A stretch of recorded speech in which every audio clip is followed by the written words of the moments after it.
an important ministry of the Episcopal Church and many churches, but we'd like to think about acolytes today as a new order in the church, and we often don't think of it in that way.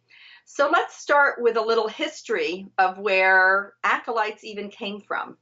The word acolyte comes from the Greek, akoluthos, which is also means a companion, an attendant, a follower, a helper, someone who assists someone in doing something. If we look back in Scripture, we could probably say that Samuel was an acolyte of Eli, the Levite priest in the temple. We might also think of Elisha as being an acolyte for Elijah, the prophet. And Jesus's apostles or disciples were most likely like his acolytes. They followed him. They were his companions on the way. And so all through our scriptures and our tradition, there have been followers and helpers of holy ones, of people who have followed God and brought others along with them. So I'd like us to think today about how are acolytes in our churches, whether they are young people, children, youth, or even adults, as a new order of a new way of following Jesus in our liturgical life in our churches.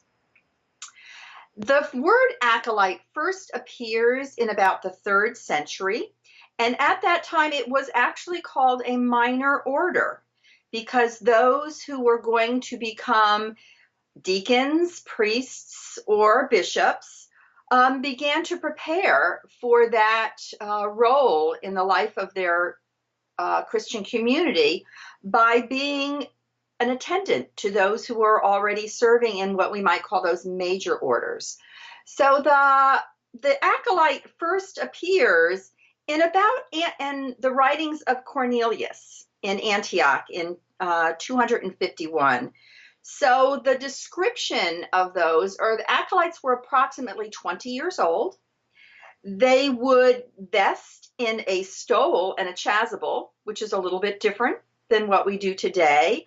But their job was to bring the bread and the wine, Holy Communion, to those who were not part of at that communion service or in that faith community, whether it was meeting in a church or in someone's home.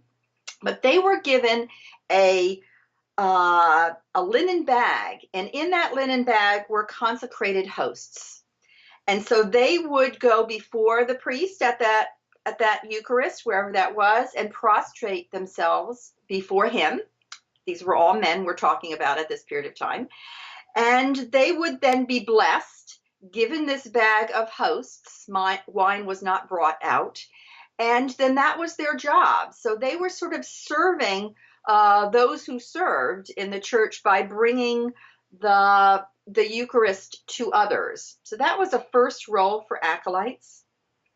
Then as time went on, acolyte duties increased in different kinds of ways. They were ones that were given carrying candles.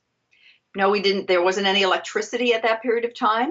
So they were the ones to actually light the way into the sacred space where people were meeting, whether it was the catacombs or a church or someone's home.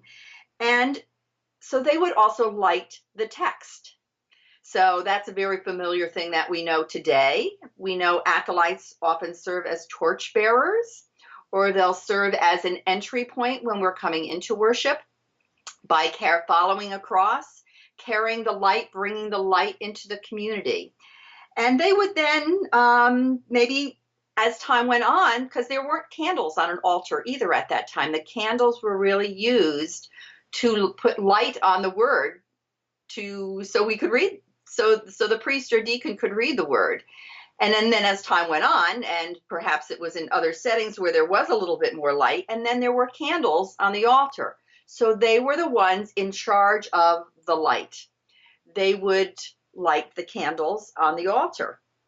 They would also lead people out after worship with the candles, as in one other way says, we're bringing the light into the world. So acolytes were really those who were called to bring people in, to bring people out, to lead worship in many, many respects.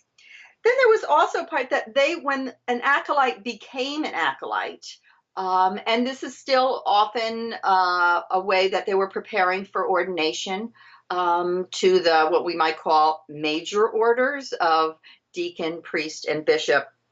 They were given an empty cruet, a little glass container, a little pitcher with a lid on it, a little stopper on the top, filled, and that empty cruet that they were given was symbolic of their other role of helping in distribution of bread and wine. It wasn't probably till the Middle Ages that the acolytes became a defined order, and we find that in documentations from the Council of Trent.